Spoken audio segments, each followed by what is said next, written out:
Actor Robert Deniro has reversed course in a highly controversial documentary film. His prestigious Tribeca Film Festival will no longer feature a film called Vaxxed. Deniro initially defended the decision to screen the film at Tribeca. But after mounting pressure over the weekend, the decision was made to cancel the screening. I have nothing but respect for Robert Deniro and Tribeca. I can't imagine what type of pressure came down that would make them pull a movie that they were obviously behind in the beginning.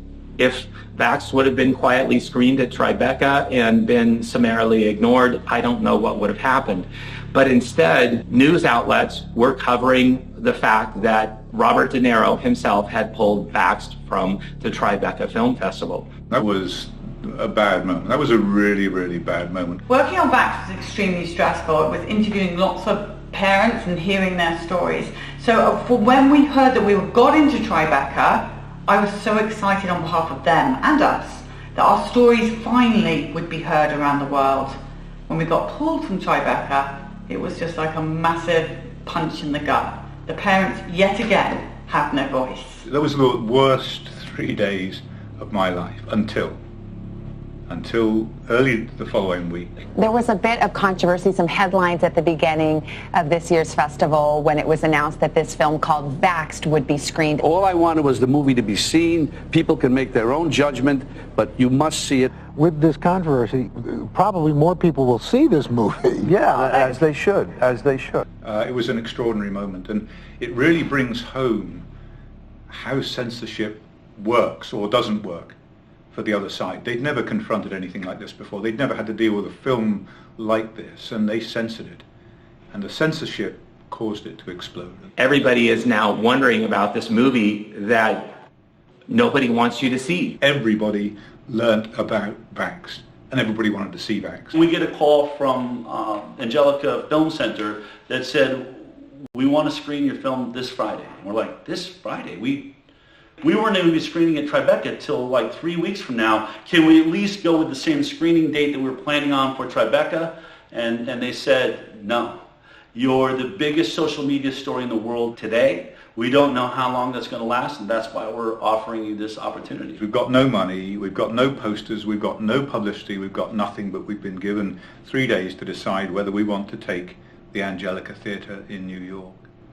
And we said yes.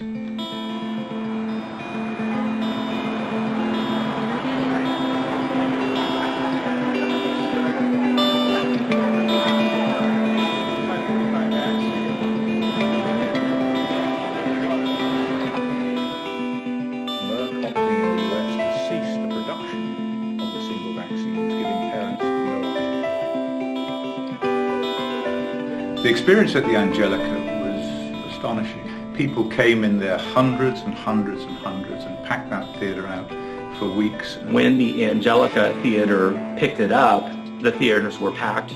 People couldn't stop talking about it. And the amount of notoriety, this was a real game changer. The reception for the film was astonishing, and it just caught fire from that point forward. From that moment on, we were on tour, flying from one venue to another, Q&As. Stories are coming from the people of America. Premieres in each city. What was obvious very, very, very early on was the amount of parents that had watched Vaxxed and then afterwards wanted to come up and tell their story. They'd say, I identified with your story. And they wanted to say, this happened to me. And the line for these parents with their stories got bigger and bigger and bigger and bigger. So I said to Andy Dow, you do the whistleblowing and answer all the questions on the science side and how you made the film, and I'll take the parents' stories. There wasn't enough hours in the day to be able to get these stories. It was obvious that we had a way bigger problem than we ever anticipated. Thank God for Periscope. Periscope, the most amazing thing that happened as we travelled around was Periscope, because what it meant was the world could join in. as long as there's a hashtag, and for this it was hashtag Vax, people from all over the world could find that hashtag, they could press a button that said they wanted to follow it every day, and that's what happened. We knew that there were all these vaccine-injured families like myself and so many other people that they hardly ever get out of their homes.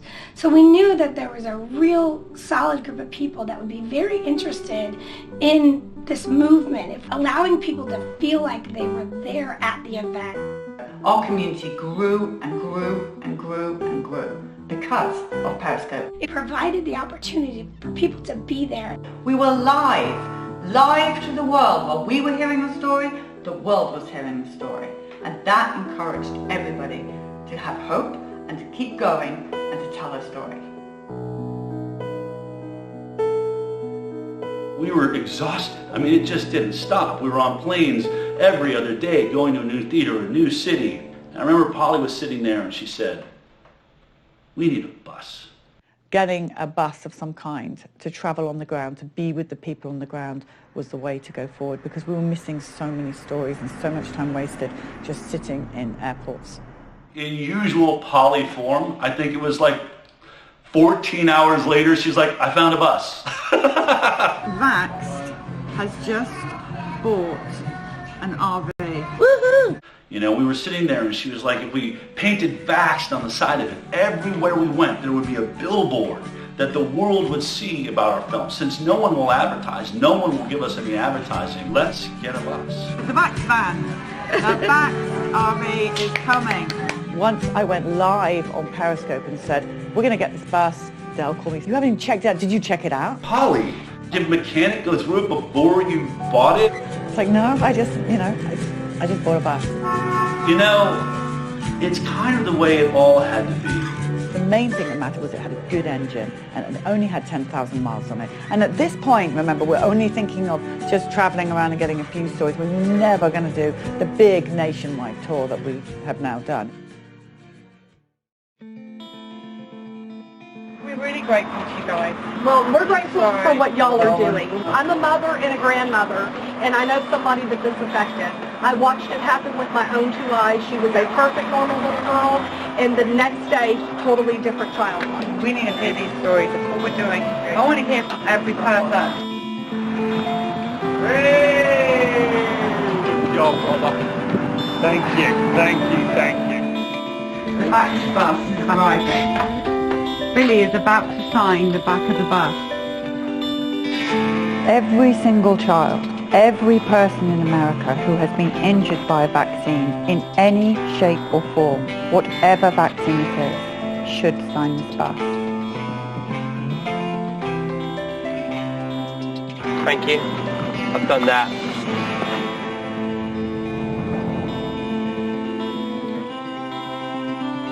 So one of the most interesting people that we worked with on the bus, in fact, this person worked with me from the beginning right into the end, was Anu. Anu came to us, but when he came to us, he didn't really believe the vaccines were the problem that we were seeing. I hadn't seen Vaxxed the movie yet. The first thing that I really said to the team was, listen, I understand what's going on with this film and the MMR vaccine and its possible link to regressive autism, but I'm not sure if I'm completely on board with you with this idea that vaccines cause other damage. When we set out on the road to record stories, I think in the back of my mind, I thought I was going to get thousands of autism MMR stories. And it wasn't long, day 2, that we hit our first big eye-opening experience, which was Hannah Robinson. Yeah, I had all 3 Gardasil shots. I was on Christmas Day, I woke up and I threw up every 30 minutes for an entire day. And I never knew why until looking back. And she would have complaining with her neck hurting severely, and at school she would be texting me that her heart was racing, and when she climbed the stairs at school that she was like out of breath. After I started getting sick and we really started pressing them, saying we need to figure out what's wrong, they pretty much told us, do not come back.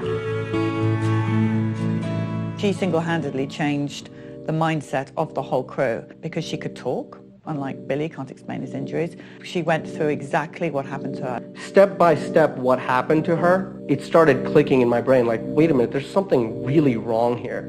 So here we had in front of us a young girl, beautiful young girl, in a wheelchair talking about how she had this Gardasil HPV vaccine, and the images of her really affected all of us. Her story really did change a lot of our mindsets. And by the end of that story, I was like, oh my God, I really don't know what's going on. There's something more to this. At that point going forward, we were in for way more than we bargained for. We were about to have an education that you just couldn't buy.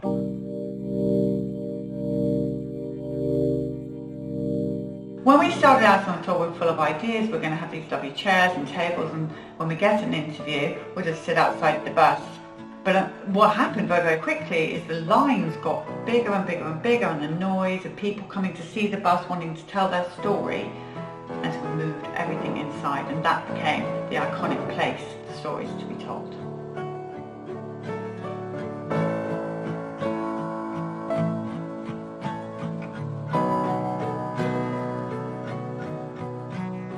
Every day in our life was a party. Every single day they were holding hands and smiling and laughing and looking at each other, engaging in each other. And we brought them in at 9 months and 4 days we were doing one vaccine at a time. On June 25th, 2007, we brought them in for the pneumococcal shot. So just that shot? One shot. My daughter still has the mark on her leg from the shot. She was the first one to get it, and she screamed and never really stopped screaming after that. But we continued. We didn't know. We did the boys as well.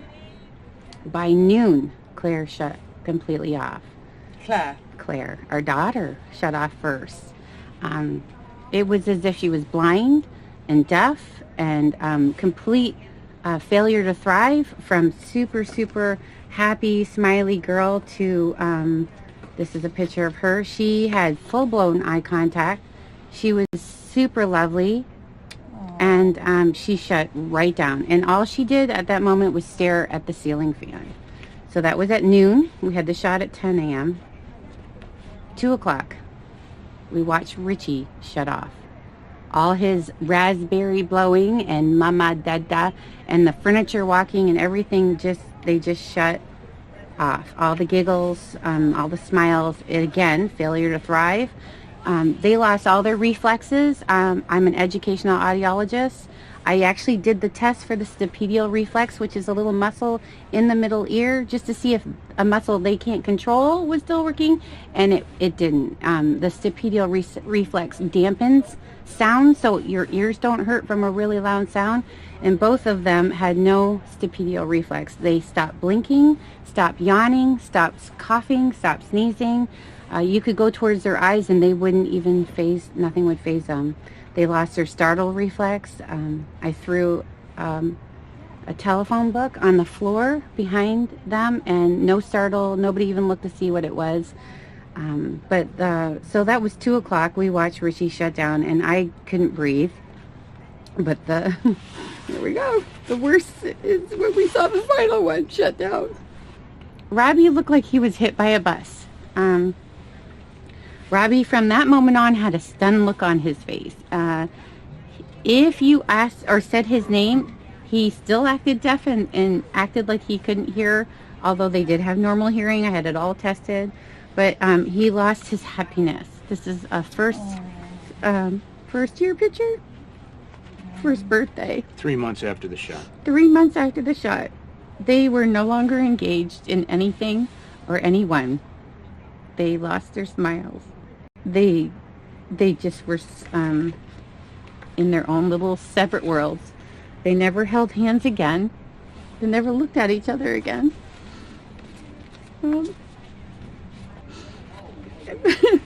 Sorry.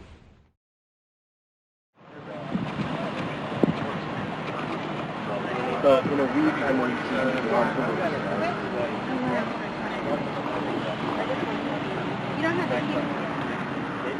My name is Nico LaHood. I'm a daddy, I'm a husband, I'm a former district attorney of Bexar County, and I'm a current private lawyer. The vaccine issue wasn't an issue with us. Davi, my wife, was from Mexico, so vaccines had the perception of doing something good. And for me, you don't question a doctor. And so our first 2 children followed the schedule, and so Maya was no different. We were excited to have our first child. She was vaccinated on day 1. Around her 6-month vaccines, she was following the schedule, and her body broke out in these hives.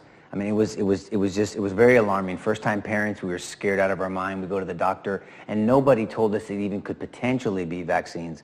We had no wisdom to ask to look at the insert. What was told to us, actually, and I can't even believe I'm saying this, was that Maya was allergic, hear me, to Davi's breast milk. And nobody gave us a medical reason, nobody gave us a medical explanation why our daughter broke out in hives immediately after her 6-month vaccine.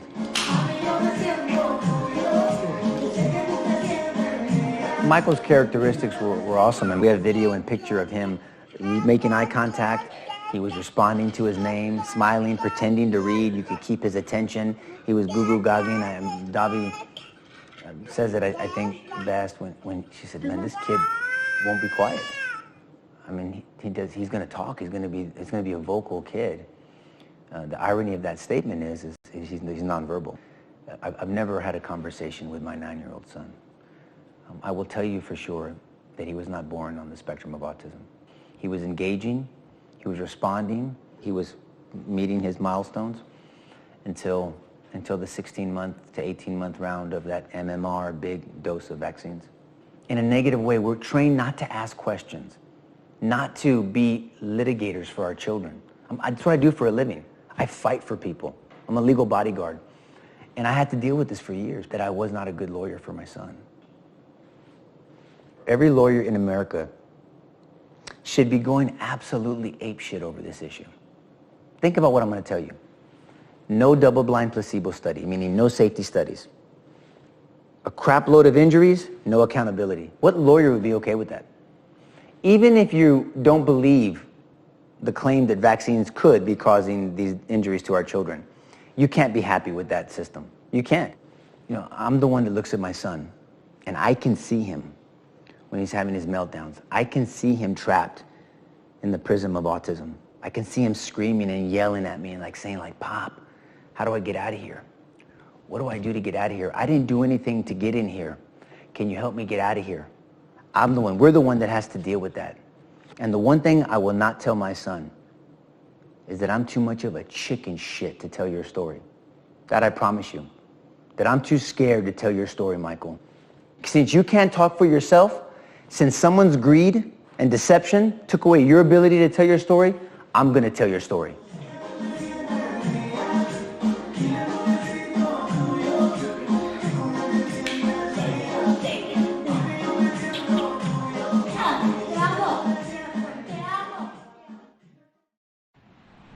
My son was healthy at birth. He was healthy. So at 18 months, he had already had his measles, mumps, rubella vaccine, at which point the damage became so apparent that Zachy just completely disappeared. He just left. And we were left with the shell that we're still dealing with. He had such a horrible bout of falls from the seizures that we were going to the emergency room so often. The doctor gave my husband a stapler and a staple remover to do it at home. I mean, is that better than a week of measles? My son would have been a football player. And instead, he wears diapers. He uses a pacifier. He's nonverbal.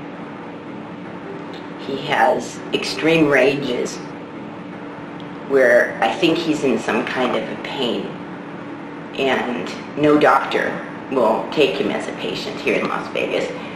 I used to have a column, and I was looking for a doctor then, and I'm looking for a doctor still. Because of his constant seizures and having to check on him, or if I hear him get up, I know to run in there before he falls against the wall. Where's his room? I sleep upstairs. My husband and I don't even get to sleep in the same room anymore. You know, living in a 2-story house, In the mornings, I'm pretty much trapped. I have to stay up there until I know he's up and about and, not going to have one because he's had far too many seizures on our stairs. And, people say, oh, you should move to a one-story house. Well, yeah, that'd be great.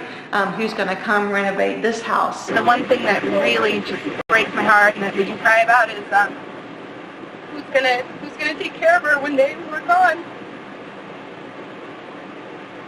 It's so stressful to think about, He was hitting all of his milestones. Oh, she was perfect. Adorable, sweet, beautiful, enjoyed being cuddled. She started, talking and walking at an early age, doing everything, just excelled. Had been saying dada, he had been pointing. Ethan could look me in the eye before that and he could laugh.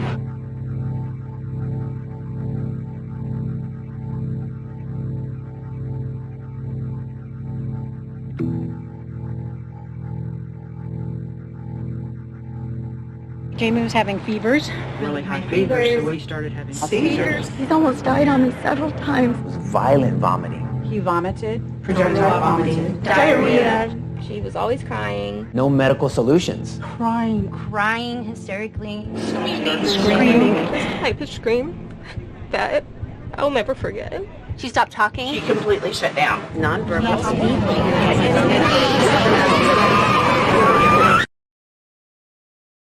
Let me tell you what a day in our life is like. So you got, say, a 6 or 7 or 8-year-old child who's not potty trained.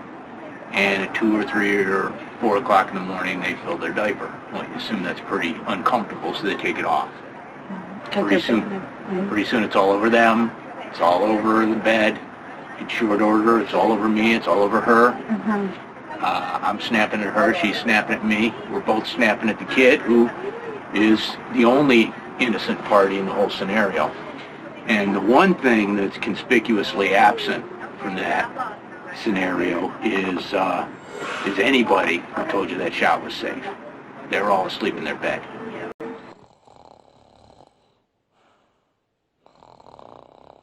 What brought you out here today? We're traveling around America in this RV bus, listening to the parents' stories of vaccine injury, and we are so tired of doctors telling us that vaccines are safe and effective, and people like myself who believe them now have a damaged child. So what we're doing is what the government and the paediatricians, the doctors, the medical profession should have done right from the beginning, and that's listen to the parents. So everything on this bus, all the stories, is from the people of America. But when I look at the vaccine damage that I see, there's almost a pattern that goes like this. Damage as early as possible, damage as often as possible, deny the damage could possibly be anything other than a coincidence, denigrate the damaged when they point it out, describe the parents of damaged children as deluded or delusional, and then demonize those parents, and then divide society so that pro-vaccine then demonize parents who once were pro-vaccine but vaccinated their children who became damaged.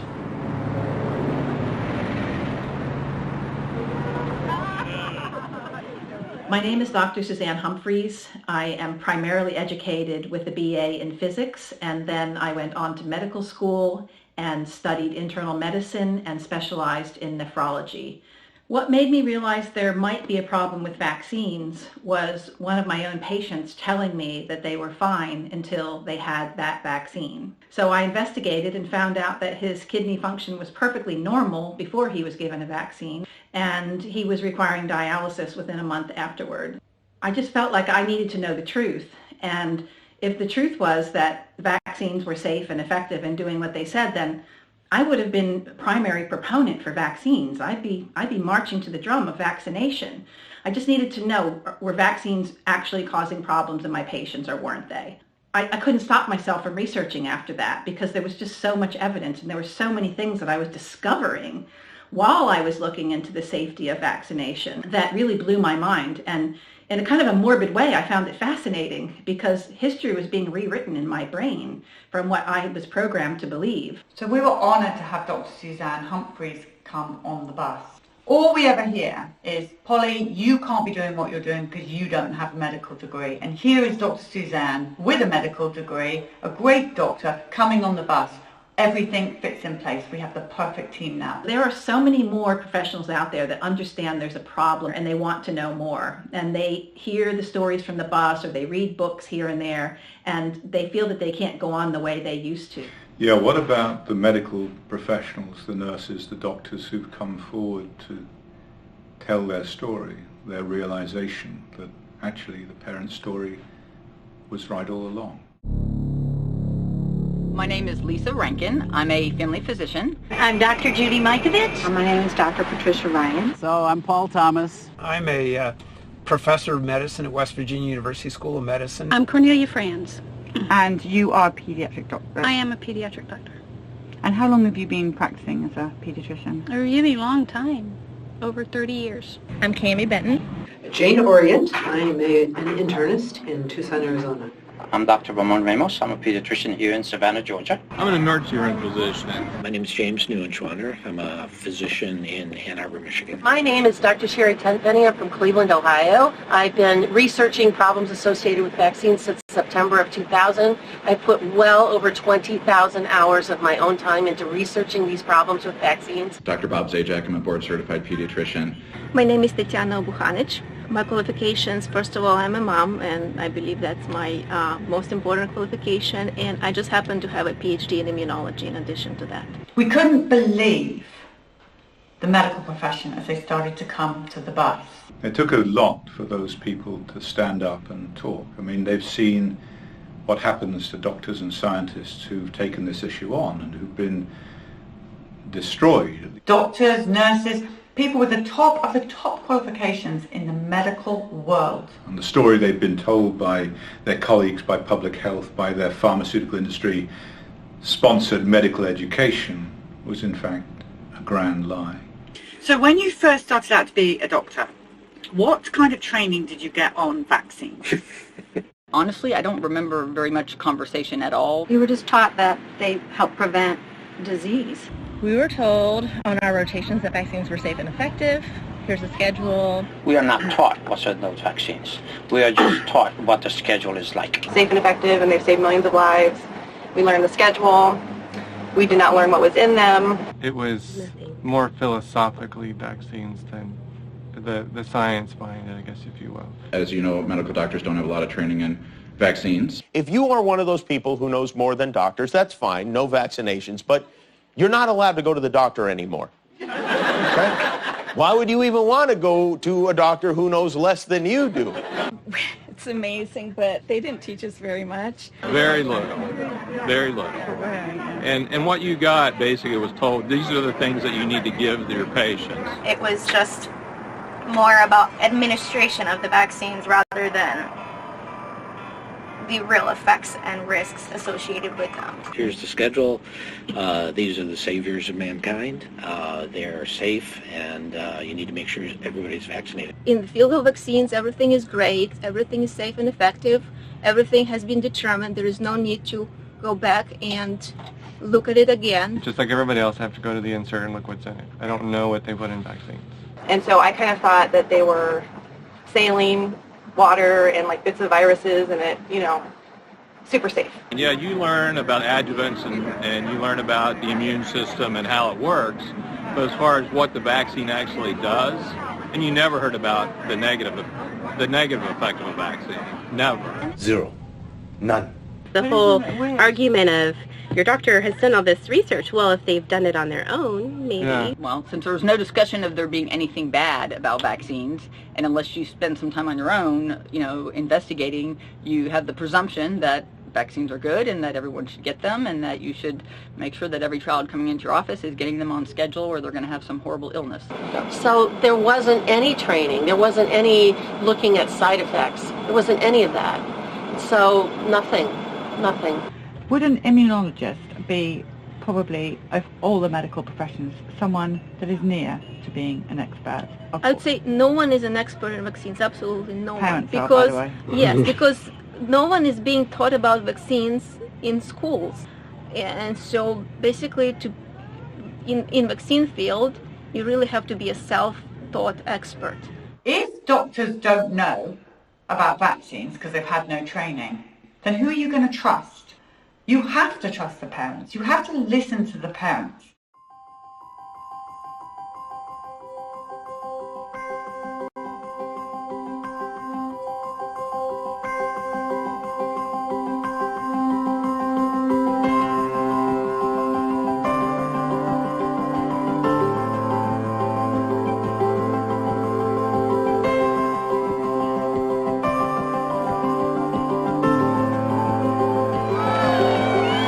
This is amazing. What are you going to do with this bus when you're done? Well, whatever happens, the parents are going to take back their freedom. That's right. Parents are now in control. Yes. The right people. That's right. See all those hearts? Yeah. See those right there? Yeah. They are all for you. All for me? All of those hearts. Look at all the different colours coming up now. The colours are coming up. Every single one of those is for you. Cool, isn't it? Yeah, that's how much people love you. They love me too. They really do. Yeah, baby, people love you. They love you a lot.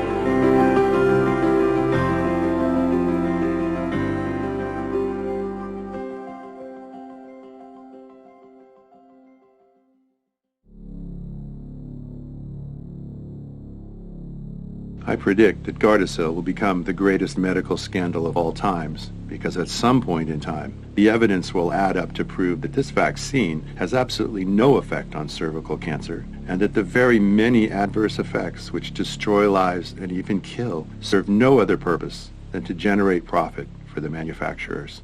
Former Merck physician. What I understood about human papillomavirus is that it's an infection that comes and goes. And it's been around for a long time, and it's in many animals, including lizards and primates. It's not just in humans, that babies are born with it. So I was really surprised that here's this virus that's been around and so prevalent, and it's being blamed on giving cancers to people. And then what I found out was that those cancers are not necessarily solely attributed to this virus, but yet this virus was being targeted by a vaccine. There's so many brilliant interviews that were done during the Vax tour. But I will say that one of the memories that really stands out to me is the moment we pulled into Utah and Polly interviewed Colton Barrett and his mother. So tell us what happened here. Well, Colton was a 13-year-old healthy, strong boy. He loved baseball, motorcycles, anything that has to do with an adrenaline rush. He was going to go to scout camp. For scout camp, you have to have a physical. So we went to the doctor's office, and the doctor said, hey, he's the age that you should get the HPV vaccine. I said, okay, how come? Well, it can help prevent cancer. And even if he's not promiscuous, he can still give it to his wife when he gets married. I said, oh, that sounds like a pretty good thing then. So he was administered the vaccine, and on the third round, 2 weeks after, he started having a really bad neck ache. The next day, he went motorcycle riding with his dad, and that day he came home, he was pale, starting to feel nauseous, really sore neck. He didn't feel good. He went to bed, and the next day I checked on him. He still didn't want to get out of bed. I just thought, man, you're just really weak and exhausted. And that evening, when he sat up to take a drink of water, he said, Mom, can you give that to me in my left hand? I can't use my right arm very good. It's weak. And he tried to lift up, and all of a sudden he just flopped back, and his head just hit the pillow, and I went, do you have spinal meningitis? You know, it was my first, really bad fear. So my husband took him in to Instacare Monday morning, February 17th, 2014, holding his head for him because he couldn't get out of bed. The paralysis just went down, down, down after the first 4 to 5 days, where he was completely paralyzed from the neck down, had no movement at all. Colton, give me your eyebrows. You were doing them better than that the other night. There you go. Show me yes. Show me yes. Show me no. Yeah. But you have to have this breathing apparatus with you the whole time. Yeah. It's about 15 pounds, so I always have to have someone with me to carry it, to get around. It's a literal ball and chain for him. And the whole time, watching this box on his side with this hose going to his throat, breathing for him to, and then he could speak, waiting for that breath to come from that box. And it was a realization that changed my life forever. I remember staring at this and watching this interview go on and watching this box and thinking, we say we got rid of the iron lung. His right arm is completely paralyzed. His left arm only has minimal function now. And he's lucky he's regained his legs and his core strength. So the people who gave you this vaccine, where are they now? What do they say?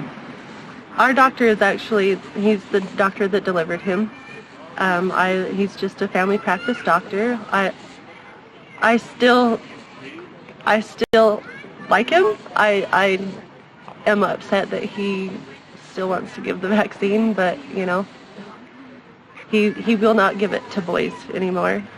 He's cautioning on girls to give it to girls, but so he's not going to give the HPV vaccine to boys. Correct. Colton, you just realised how many boys that you just saved. It's good he's at least not doing it to boys, but lots of girls can still get hurt.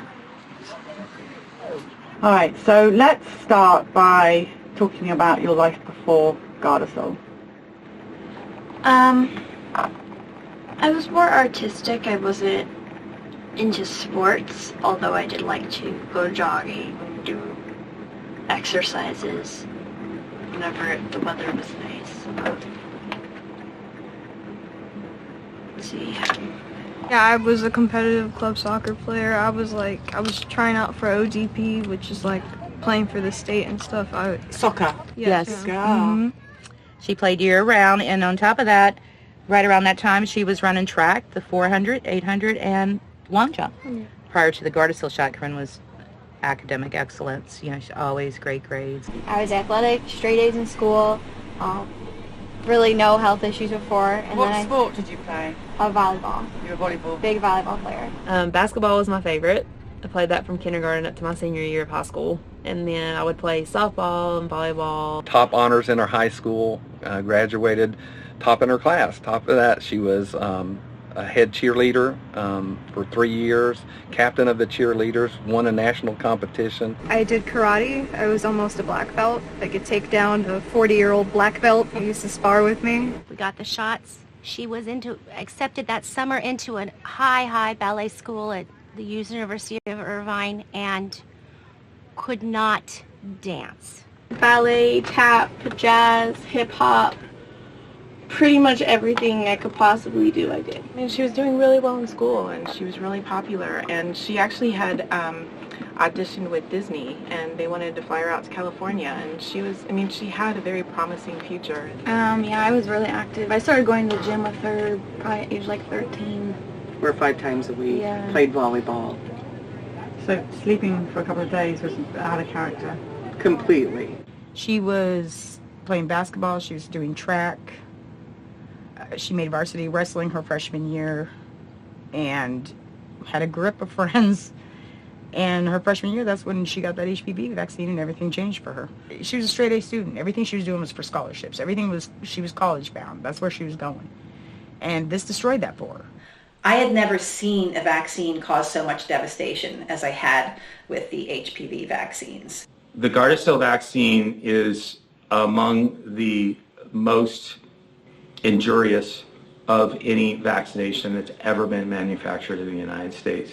Be it anecdotal or not, way too many cases and complaints of having neurological insults soon after that vaccine is given, even with the first dose. Gardasil is probably the single worst mass vaccine that we've ever seen.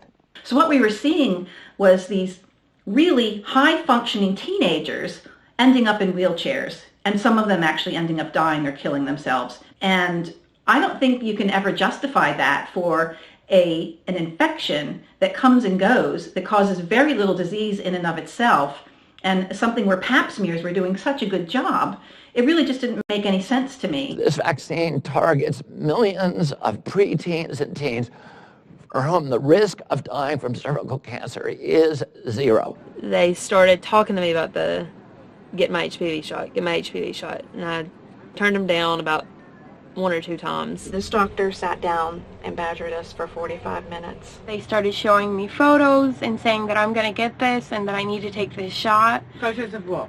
Photos of cervical cancer and just what it will happen if you don't get the shot, blisters and different things, and it scared me. I was scared.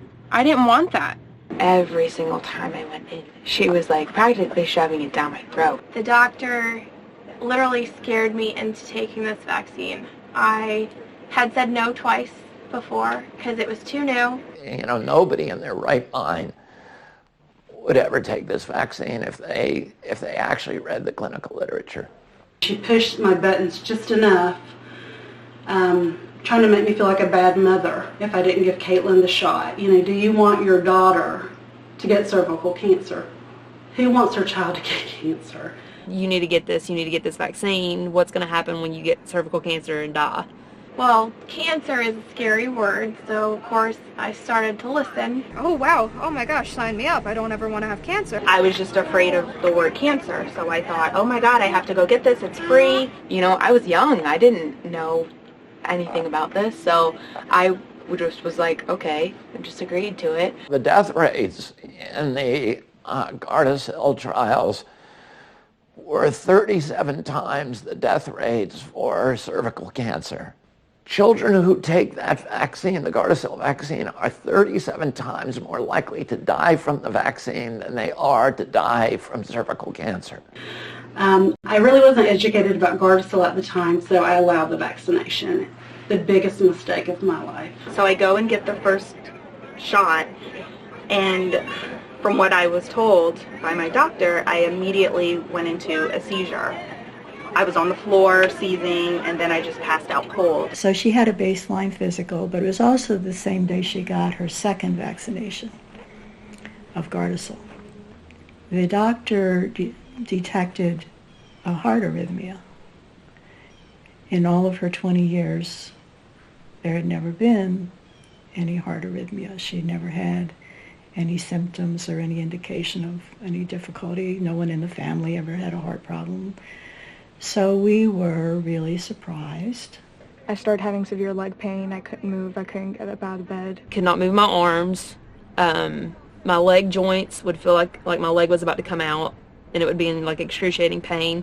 Moments where I couldn't move my legs. She just matter-of-factly says, I can't walk. And I'm like, what are you talking about? She's like, my legs don't work. Her legs in particular hurt really, really bad. Her hips and her knee joints were very, very painful. It would be like feeling paralyzed. Sometimes it was one leg, sometimes it was both legs, and that was it. He never regained his ability to fully walk. We would go out. He would walk very, very little, and I would see his legs just start to collapse like an accordion. She had lost the ability to walk.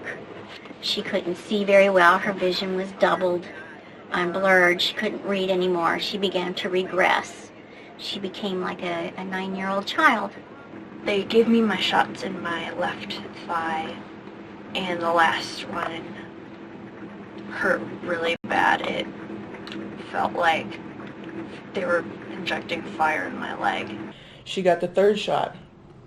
Within 2 weeks, she was hospitalized, and she remained hospitalized for 8 solid months.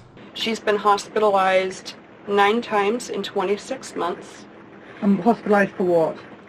For extreme pain that is uncontrollable. Where is your pain when you have it? Absolutely everywhere. Her first major symptom was excruciating head pain. Like the worst migraine you could ever have times 10. My joints, my spine, my head especially. She became light sensitive. She became sound sensitive. She had to be in a dark room. Really, really bad migraines. and dizzy spells and fatigue that was so severe that she couldn't even get out of bed that day. Headaches. At first they started off slow, and then I started to get them like every day, and they would start in the back and work their way forward, very intense and distracting, like I couldn't really think straight. I got my period for the first time, and then it went away forever, like it never came back. So she was diagnosed with a very rare disease called post-histoplasmosis fibrosing mediastinitis. In her right mediastinum, she has a 10-centimeter tissue mass. It's inoperable. She has this, I'm sorry, Jeff. We're just hoping it won't grow. We don't know. I mean, we're taking it day by day. It's by all her vitals, so they cannot do any operations to try to take it out. She came down with pneumonia, bronchitis, 2 ear infections, a sinus infection, a throat infection, and constant thrush. So much pain, right, even now. And I just wish someone would reach in my back and rip out my spine. I cannot take this anymore. This is an NJ2. What it does is basically it goes up my nose and near my throat, and it goes past my stomach into my jejunum, or the first part of the small intestine, because my stomach is completely paralyzed. Your stomach is paralyzed? Yes. The MGT wouldn't work, and we had to be put on a port for nutrition, which she was on for 3 years. 3 years. The child never ate a meal for 3 years. And if that wasn't bad enough, then she had suffered enough pain, and she had this excruciating long bone pain in her legs. And we would have to ice her legs down to give her relief. And she was miserable. She was just miserable. And she would say to me, she'd say, I want to go home. And she'd be in this house, and she would say, I want to go home. And she was talking about to be with the Lord. I went in for a gynecologist appointment, got a pap smear, and they told me it came back abnormal. And I immediately started freaking out because I've never had one abnormal. Very few doctors have ever heard of it. Nobody knows how to treat it. Anything they prescribe, she's a guinea pig. She's the initial guinea pig.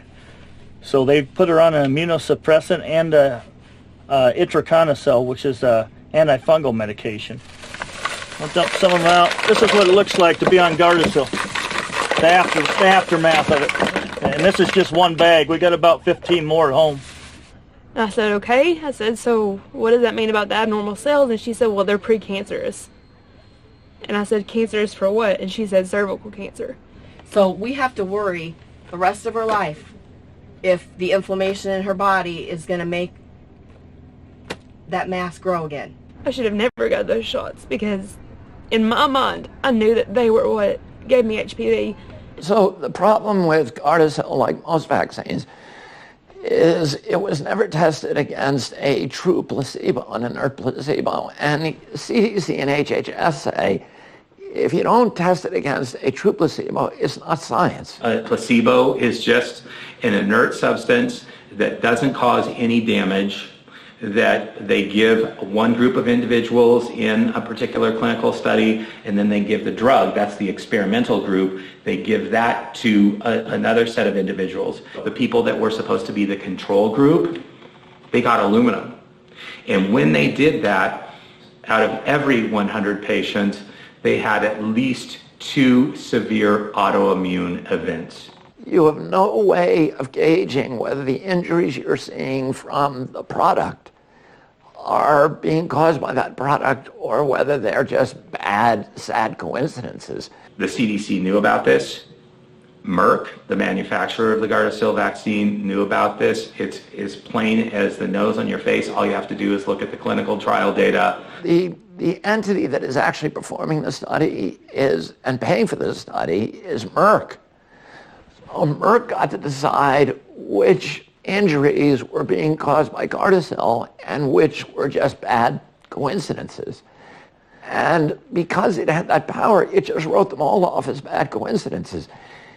You can do that when there's no placebo, because the injuries they were seeing in the control group, where the girls were getting aluminum neurotoxins, were identical to the injuries they were getting in the Gardasil group. So they said, well, we don't have to report any of these as vaccine injuries.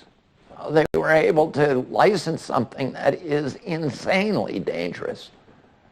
After all the struggles and fights, and we thought she was finally getting a little better.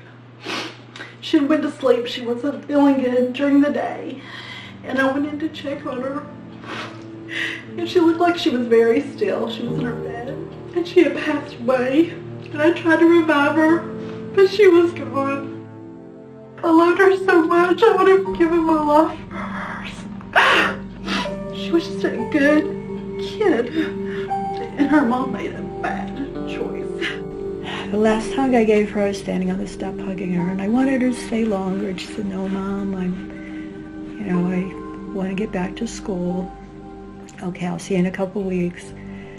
But in the interim, the police came to our door one night. So I said to them, "Is this about my daughter?" And they said, "Yes."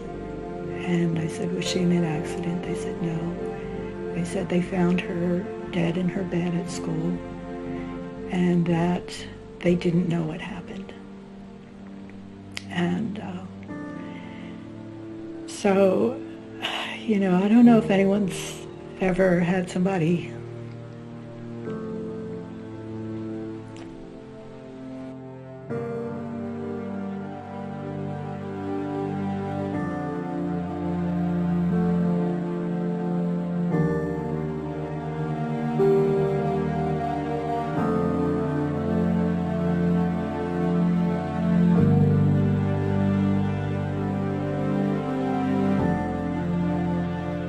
I think if there was one vaccine that should be eliminated out of the schedule immediately, and there would be absolutely no ramifications, no problems with diseases cropping up and people dying, that vaccine has to go.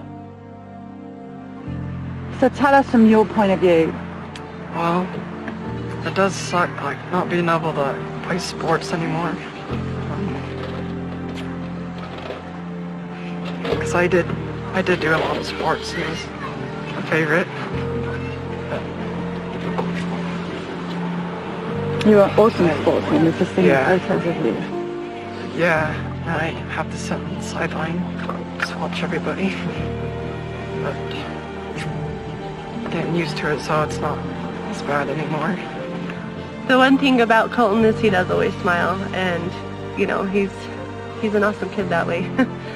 He doesn't complain. You're good, huh? Yeah, I guess.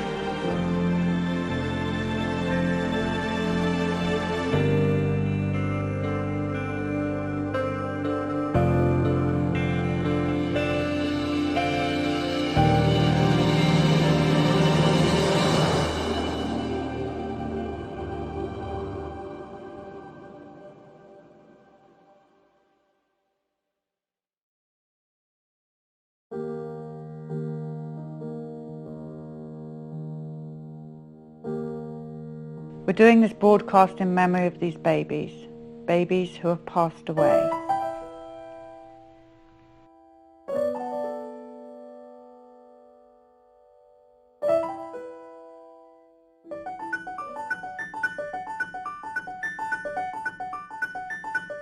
And so as we travelled on and on and on, we then met parents who would tell us that they would vaccinate their babies and then their babies would die.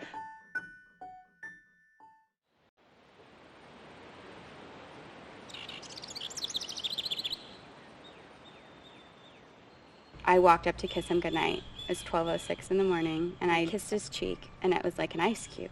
And I just started screaming to Bryce, "He's dead, he's dead." And everything that I know how to do CPR. I'm certified in this. I just stepped back and screamed. And Bryce walked in and just grabbed him and ran. I grabbed him, I get in the car, I'm trying to do CPR while I'm driving, and it's raining. And I just pulled to the emergency room, and ran and said that he's dead. And they started working on him. Epinephrine, they gave him all these shots, and his body was just swelling from all the medicine they were trying to give him to get him going again. There was never anything again. Where's Mason? Pew! Where's Mason? Pew! Where's Mason? Pew!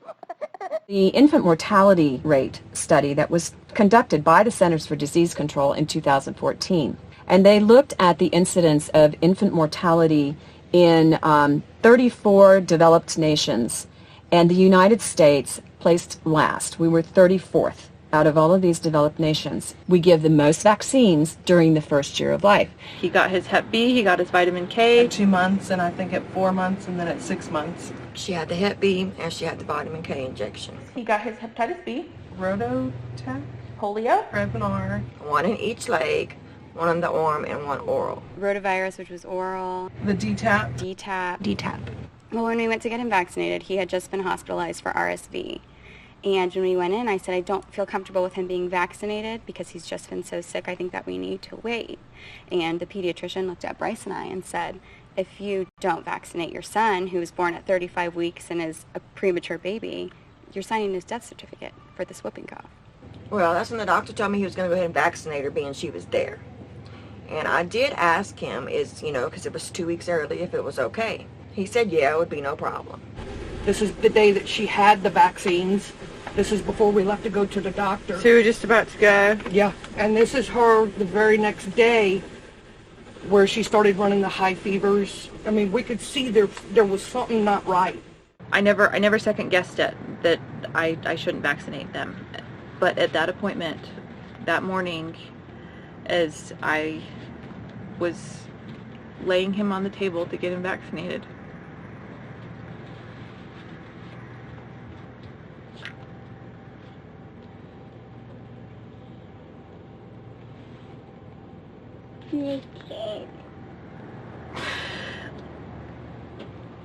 As the nurse is going to stick the needle in his right thigh, just something screamed in me, no, don't, wait. But at that point, the moment had passed. He's just not sleeping. I can't do anything to make him happy. When she wasn't sleeping, she was very irritable. If she wasn't crying, she was real lethargic. We used to do this thing where we would cradle her in our arms, and then we'd lift her little arm up and we'd eat her ribs, and she loved it, but she didn't love that anymore. She cried and screamed. He started screaming 23 hours a day. He was so dazed. He wasn't there. He just kind of looked at the ceiling, and anytime you tried to get in his way, he would just look around you. And they told me she had a little cold. Just a cold. So I gave her the smallest dose of Tylenol, which is what the doctor told me to do, and I put her to bed. And then as I left for my shift, I went and gave him a kiss. And I just remember the look on his face. He was just so sad. And he doesn't get sad because he was with his dad. His dad was with him. He was with his sister. He could play with her. But it was almost like I was leaving him for the last time, and he knew it. Good Friday, 2 days before Easter, she passed away. In her sleep. That was the last time I kissed his alive, warm cheek. It was the last time that I held him. It was the last time that I told him that I loved him when he was alive. Well, I went to go lay him down, and I went to load the dishwasher, and when I went to go check on him, he was already gone. I remember holding him like this, and his head was just drooping, and his arms were just limp, like he was already gone. I left her just to take the trash out and came back and she was arched back and not breathing. I started CPR. I called for my husband. He came and continued. When the first responders came, the first person I saw was someone I'd grown up with. And he came running down the driveway and I thought, oh, good, like he'll make sure that she's fine, you know. So they came in and couldn't get her breathing. And when I heard them call for the second EpiPen, I knew that she wasn't going to respond. Couldn't save her. That he finally called her time of death. It was on July 4th, 2015 at 7:01 a.m. They let us go in there where she was, and I held her and I held her and I just prayed for her to start breathing. She's been through a lot. She lost her innocence that night, as we had to tell her in the ER to say goodbye to Corby, because he's going to live with Jesus. and you won't see him again. And the sparkle just left her eye. You could see it. She was happy. She didn't understand that she was losing her best friend that night. Oh, brave girl. And you will see your brother again. We leave the hospital, we get home with my parents trying to talk about funeral arrangements, and cops come knock on my door. The police wouldn't let us go home without them. They had to escort us home. Child Protective Services, whenever something like this happens, they're automatically there. What are y'all trying to say? Are y'all trying to say I did something to my baby? They took our son's crib and mattress out of the house. They took pictures and took her dose of Tylenol that I gave her, took her last feeding that she had. Which Looked in every cabinet, woke up our other kids, asked them questions. They treated us like we did it, like we killed her. And that hurt. They couldn't find nothing, and they labeled it SIDS.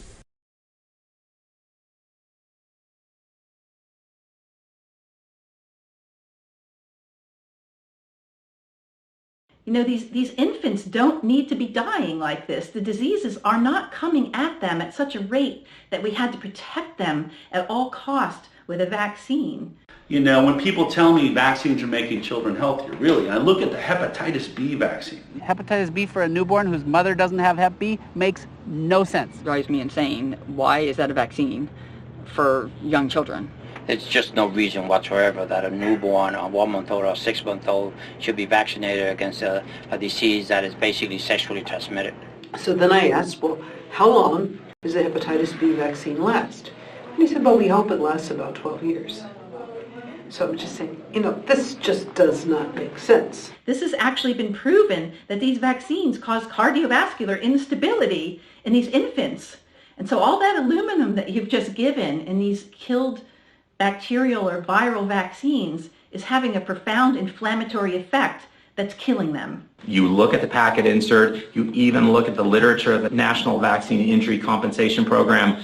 They compensate for death due to encephalopathy and encephalitis. It causes death, and they admit it. Because you don't vaccinate in the first year. Right. So have you had any SIDS? No. Bam. Wow. The second Mason was vaccinated, his life changed and ended. And with Oliver, who is our son that was born 2 years later, he actually got whooping cough. And he's still here today. Right.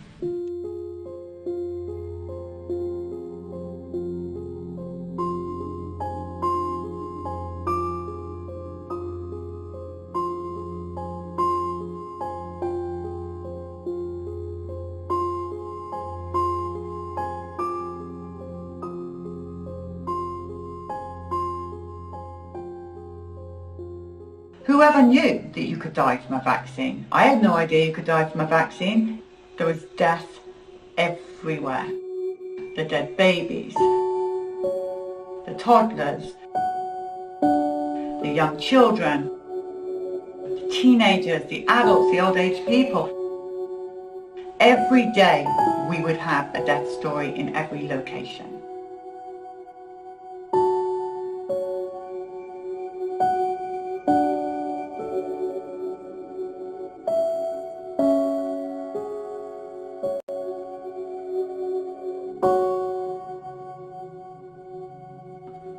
I found it really difficult to be on the bus and even listening to the stories. We were utterly mentally exhausted and our hearts were breaking and we felt like our souls were being ripped from us listening to the utter devastation. I actually had to tune out some of it because my heart couldn't hold all of it. It was just too difficult to carry these stories around in my head and my heart.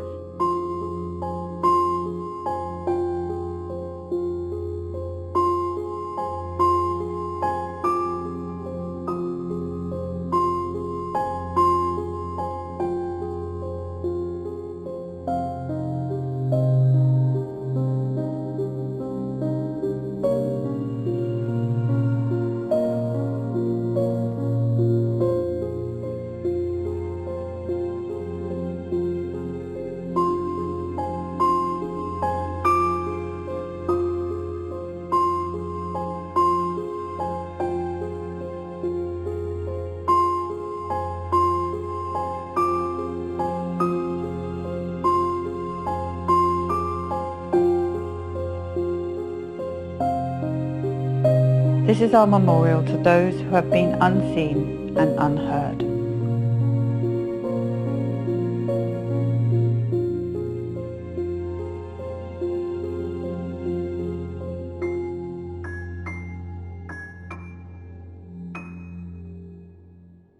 Public health emergency is in effect in New York City this morning in response to the rapidly growing measles outbreak. Measles outbreaks are rattling regions of the country again this year. I've studied measles since 1990 intensively. It's a fascinating subject. And measles was becoming a dramatically milder disease in a very, very short space of time.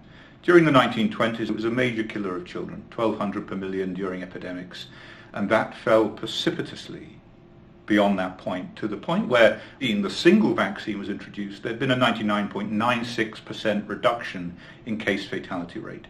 It was becoming dramatically milder. That was natural herd immunity, and it worked extremely well. And what natural herd immunity did was to constrain the age of infection to childhood, when measles is a mild disease. And that worked in two ways. One, exposure to measles as a child led to lifelong immunity. So you didn't get it when you were an adult, when measles is a more severe disease. So exposure protected you. And the second part of it is that mothers who'd had natural measles gave very, very good transplacental immunity to their fetus, their growing fetus, and through breastfeeding to their babies. So babies were protected against measles during the first year of life. The measles vaccine has diminished the number of measles cases in this country, okay? Nobody can deny that. The problem is that it's skewed the immunity in the population into a place where the most vulnerable are now not protected. So what has vaccination done? Firstly, it doesn't work, so it doesn't produce immunity for life. The vaccine fails, and you become susceptible to measles again when you're more vulnerable to a severe infection as an adult. The second end of the infants, mothers who've had measles vaccine don't give good immunity to their babies. So babies are no longer protected during the first year of life. So vaccination has in fact destroyed natural herd immunity. If we were to stop vaccinating today for measles, what we would have is a resurgence of measles. Most people would get it and be fine and recover from it, even adults. People think you're going to die if you get measles as an adult. You're not. But if you had more circulating virus in the population, then those newborn babies, which were formerly protected by their mothers, are now susceptible. So we've really been put in a pickle by this vaccine program. It's also led to renewed concerns about pockets of unvaccinated children there and across the country. An unvaccinated community is an at-risk community. It places all of us at risk. The idea that these children are somehow a threat to the vaccinated. Well, if the vaccines work, they wouldn't be a threat at all, but of course they don't work. So that's one problem that public health has. The aim is to force everybody to be vaccinated. And the primary reason for that is to get rid of the unvaccinated control group so that nobody can see how healthy unvaccinated children are in comparison with vaccinated children. They're not a source of infection. They're the healthiest children you could ever meet. So this whole notion, as I've said, of herd immunity, of community immunity, whatever that means, is based upon a complete fabrication. It's a lie. Do we blame the anti-vax movement for that?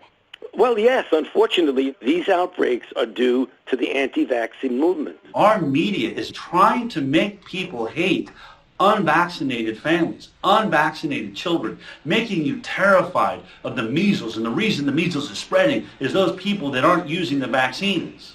But what's scary is the language to hate children, to hate people, to say that they are putting us all at risk. We have had multi-generational indoctrination with fear because people don't understand that measles is a fever, a cough, a rash, and maybe some diarrhea in the vast majority of people.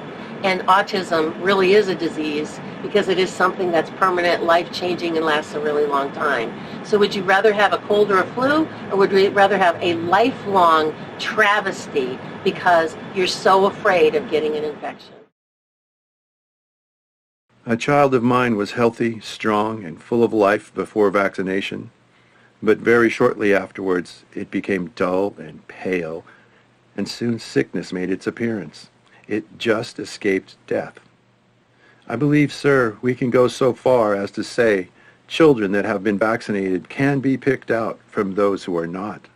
A parent, December 31st, 1894. You've never met a parent who regretted not vaccinating, but you meet hundreds and thousands who do. So we took a break after the first leg, and we all had time to reflect on what had just happened with this amazing amount of people turning up to tell their stories. And that's when we suddenly realised the unvaccinated people are there for a reason. We need to start the second leg interviewing them as well. They're not doing vaccinated versus unvaccinated studies because they're frightened of the results. If you did a vaccinated versus unvaccinated study, we know what's going to happen. The entire vaccine program would come into question. They won't do the vax-unvax study. We the people are going to go out there and see for ourselves. What are the unvaccinated like? We know what the injured are like. Let's now look into the world of the unvaccinated. Look at all the unvaccinated children that are alive. Extraordinary. Hi, guys. All right, so is there anybody here that's had a vaccination? Mommy and Daddy have had a vaccine, but none of you children, not one.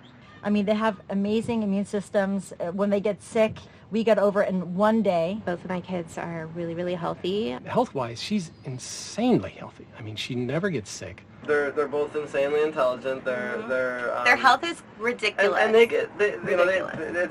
they recover fast from things. My kids are super healthy. They are very healthy kids.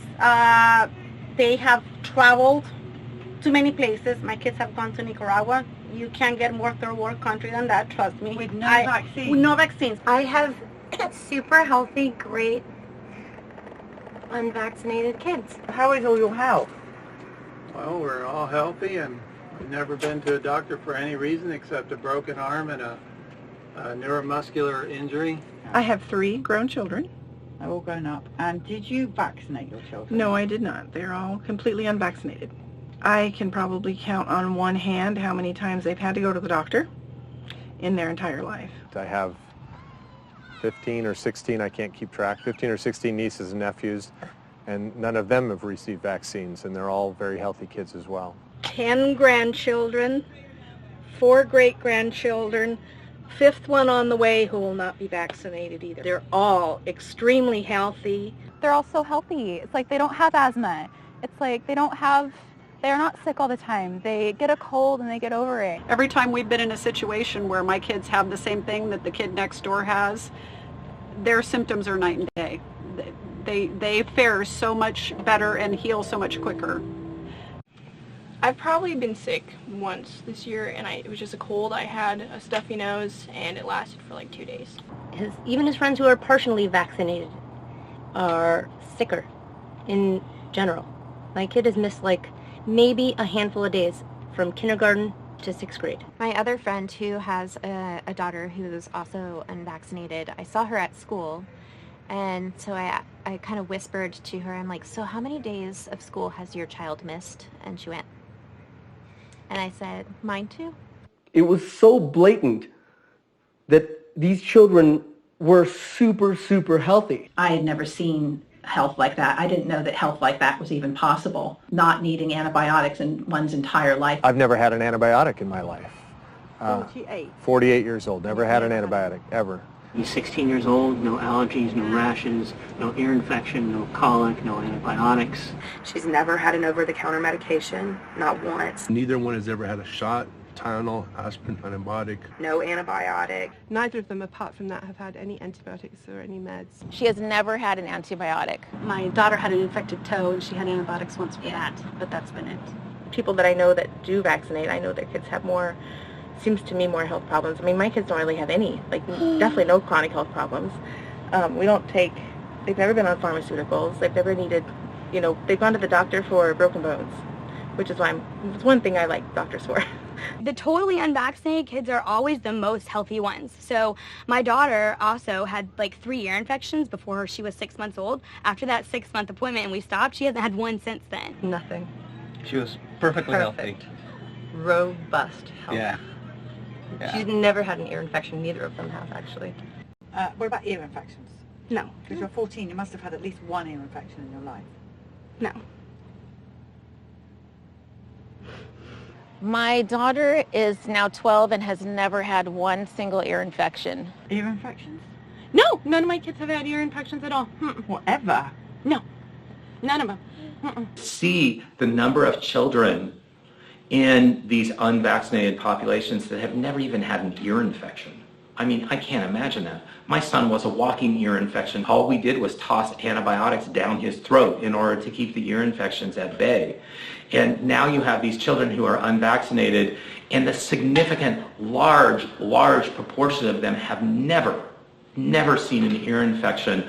That is just nigh into incredible. I mean, our expectation was that these children were going to be constantly sick, that their immune systems were just not supported. The reality was completely the opposite of that. You have no vaccine at all? Never. I'm in my 60s. I've never been vaccinated for anything. Anything at all? No, and then I had 2 kids that are now 28 and 30, and they were never vaccinated. This is Palmer, he's 6. He's been sick maybe 4 days his entire life. Never had any mumps, measles, chickenpox, eczema, asthma, ear infections, ADD, ADHD, no ma'am. autism, ADD, ADHD, peanut allergy. Does he have eczema, allergy, ear infection? Just big, strong muscles. And a really smart brain.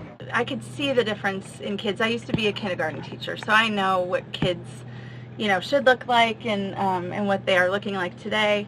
Both of my boys were reading by the age of 4. My family thinks it's like voodoo, like we're crazy people, and you know, how can you not vaccinate it? But then every time they see our kids, they're like, it's unbelievable how healthy so they ahead are. of the curve. By 18 months, she's singing songs. She can have conversation. He's a very bright boy.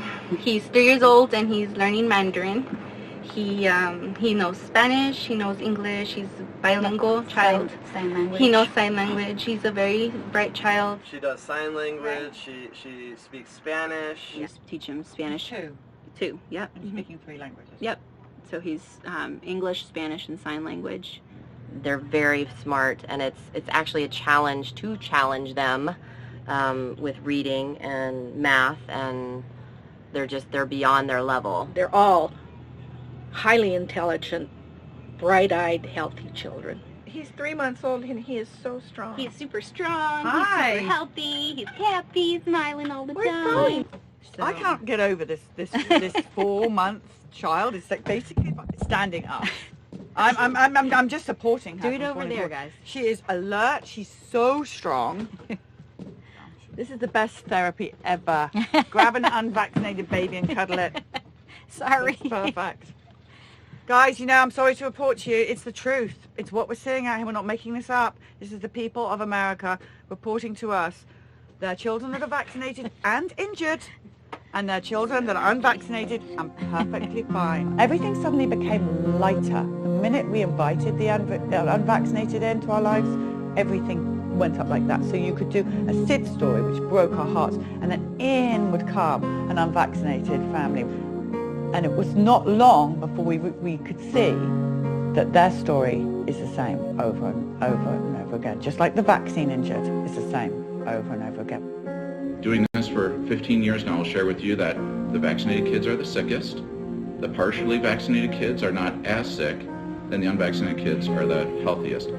I've been in practice long enough that I can actually tell you that the unvaxxed kids are healthier. I can also tell you that if the unvaxxed kids are a problem, then according to what's out there, there should be a lot of hospital admissions for my unvaxxed kids getting those things. And I'm seeing the opposite. The most interesting stories that we did were the first child was injured, or maybe the second, and they go on to have more children and decide not to vaccinate because of the horrors of what's happened, and the difference between their unvaccinated child, same parents, same everything, is that unvaccinated child is 100% healthy. Yeah, I have quite a few patients in my practice who have 2 children, and those are great controls because most of them didn't figure out right away, so their child got some vaccines, but they all stopped it fairly early on, and there's a huge difference between the 2 children and the level of how they were affected. But I mean, if you start looking and pulling in all those people who have that same experience, I think you're going to see the same thing across the board. The level of that second child and how they're affected is going to be much less, if at all, compared to the first child who was completely vaccinated. Now, did you work this out in time for your next child? Oh yeah, she's not vaccinated. At all? Absolutely not. Not vitamin K, nothing. I know it's not vaccination, but nothing. Nothing. So how is she? Fantastic. She is she's completely typical, beautiful, smart, caring for her brother. She's been on 1 antibiotic her whole life. She's a picture of health. So your other 4 children have no vaccines? No. At all? None. Wow. No. And I better, how you describe them? Great. Compared to the vaccinated child? They're much healthier than the oldest one. They fight disease faster. My 4 unvaxxed kids are far healthier than my vaccinated child. She, when she gets sick, she gets sicker than the rest of them and more often than the rest of them. She's down for longer than the rest of them. Whether that's vaccine related or not, I don't know, but it seems to be an awful coincidence. I was in the ER with my oldest all the time, and these 2 are never sick. And my boys were little. We also had a lot of asthma and breathing treatments and antibiotics over and over and over. No ear infections, but all of those other things. And these girls don't get what and your these other girls, boys do? no. She's never needed anything, and she's 2 years old. By this time, this child had already been at the hospital. He had, had dozens of antibiotics. Lucas is the only one that's completely unvaxxed. And it's interesting, he's our healthiest child. He has never been sick, never even so much as had a cold. She's always the last one to get sick and the first one to get better. His left ear, it was so significant, they actually had to kind of rebuild his eardrum from it.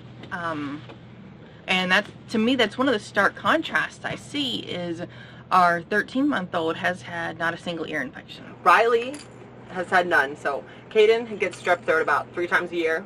He also has allergies and ADHD. But we still love you. You're still very smart. So don't worry. Riley has been sick once. My first is the sickest child that I have. She'll get sick. She'll be sick the longest. She'll be sick the hardest, actually. I guess she'll feel the worst pain or the most symptoms. Then my other 3, they'll be sick maybe a day and less than 24 hours and they're done and they're fine. Their body really knows how to fight whatever disease they come in contact with. He is compensated through the vaccine injury compensation program. My oldest 3 suffer with eczema, suffer with allergies, constipation, and they're the first ones to get sick. The only time he's gone to doctor for checkups is because he's asked to go and wanted to see what it was like to go to the doctor's office. You wanted to go to see a doctor? Mm-hmm. Okay, yeah, right. Because Keenan has to go so often, and so he wanted to see what it was like to go. Do your unvaccinated children have all the injuries that we see so commonly in the vaccinated? Do they have the ear infections and the antibiotics and the eczema, asthma, allergies? None. Nothing? No. So the results of your study is the unvaxxed are supersonic healthy and the vaxxed are not. Yes, right. So the conclusion of the unvaxxed study in your house is what? That the unvaxxed kids are far healthier. I don't worry about measles. I don't worry about polio. I don't worry about these things with her because she has a strong immune system. I worry about it with my son who is fully vaccinated because he would not be able to survive any of that, even though he was vaccinated for it. It hurts me to watch the development, honestly, of my son because I see what my daughter could have done. And I feel an immense guilt for vaccinating her. So in our scenario, we've got, a control for a lot of different variables. same genetics, same mother and father, same environment, all 3 children. And the key discriminator that makes these children different is the presence or degree to which they're vaccinated. Have a look at these vaccinated, unvaccinated families, which are controlled for genetics, they're controlled for their food intake, their environment, and everything else, and consistently we're seeing the unvaccinated, never vaccinated children are far healthier. So we have here, ear infections, antibiotics, high-pitched scream from the vaccinated, unvaccinated, none of the above. And that became probably the most exciting revelation of the whole tour. Now that I've seen so much of it and seen so many vaccinated and unvaccinated family members with the same thread, it's undeniable that an unvaccinated child's immune system is going to be that much more functional, that their brains actually function better. And when you understand how vaccines work and what the components of vaccines, including aluminum and all of the inflammation, do to anybody, no matter what your age, it makes complete sense that in the long run, that child's going to be much more functional and much healthier and able to do battle against any disease that comes along, the majority of which have no matching vaccine. When you get out into the population and you start to meet people who, because they've heard of our stories, have not vaccinated their children, and you see these wonderful, healthy, happy, robust children, then it just makes all the difference in the world.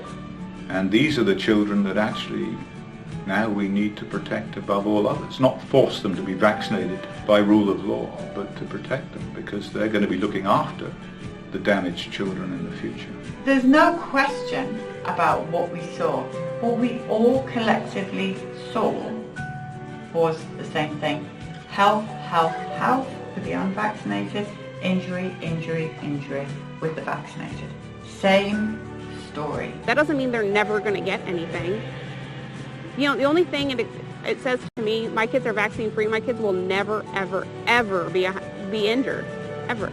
With 100% certainty, they'll never be injured. I mean, if I was a new parent listening to these unvaccinated stories over and over and over again, it would be game over for me. I'm going your way. Yeah, I don't understand why you wouldn't. You know, if you're seeing an unvaccinated child completely healthy, thriving, alert, and then you see all these sick kids that are constantly going to the doctor and on antibiotics and vaccinated, and you see all the eczema that they have, or asthma, allergies, all these different things that kids are affected with. Choosing a healthy child versus an unhealthy child, that's really your choice. When I heard about the bus, I was over the moon. And when we finally were able to see the bus directly and sign Steve's name on the bus, it was such an emotional moment. You saw the emotion in the person that was either injured or the parents of the injured or dead child as they wrote their name. It was like a relief for them to write the name on the bus. Like someone is hearing them. Someone is saying, yes, you're not alone. Yes, this did happen. It gave a voice to the voiceless people who are cooped up in their homes taking care of vaccine-injured children and vaccine-injured adults. And I knew that people would come out in droves. The people are everything. So once the people started talking, which they did in fact, and this is going to get bigger and bigger and bigger, it's the other side have to wave the white flag now. It's over. It's not like we're gaining anything by speaking out, you know? We're losing friends and family members. People won't talk to us. You're getting kicked out of mommy groups. You're getting kicked out of doctor's offices. It's not to our benefit to speak out. But if my story, or if any of our stories, will help save one child from being injured or dying, then it's worth it.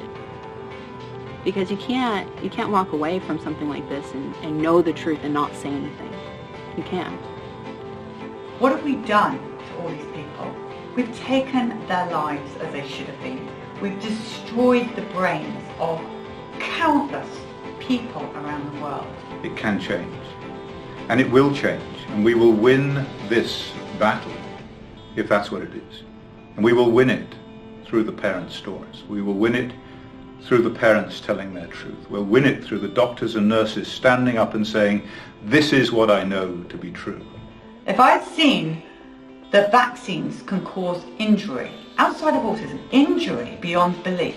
If I'd heard that the doctors, the medical professionals, had no training in vaccines, and if I had seen the health of the unvaccinated, there is no way I would have feared measles, mumps, rubella, chickenpox, all these things that we vaccinate our children for. I wouldn't have feared them. Vaxxed, the film, will get a lot of credit, but the greatest credit, I really believe, to this movement and the change we will one day see will be owed to those parents out there, to those that told of their injuries, that were no longer afraid, those that brought their unvaccinated children and their stories forward, those who were brave enough to tell their story, that moved others to come and tell their story. And now all over the world, people telling their stories. That is the movement. That is what really happened. That bus, this tour, the people's story is what has changed the climate and the discussion around vaccines. And we'll look back at this experience in 10 years' time and we'll say, what were they thinking?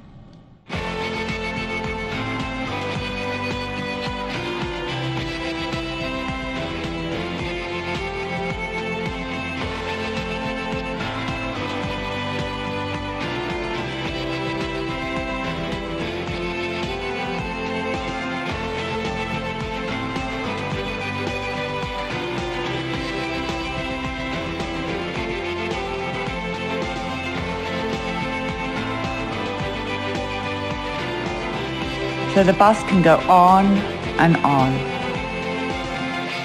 We've only scratched the surface.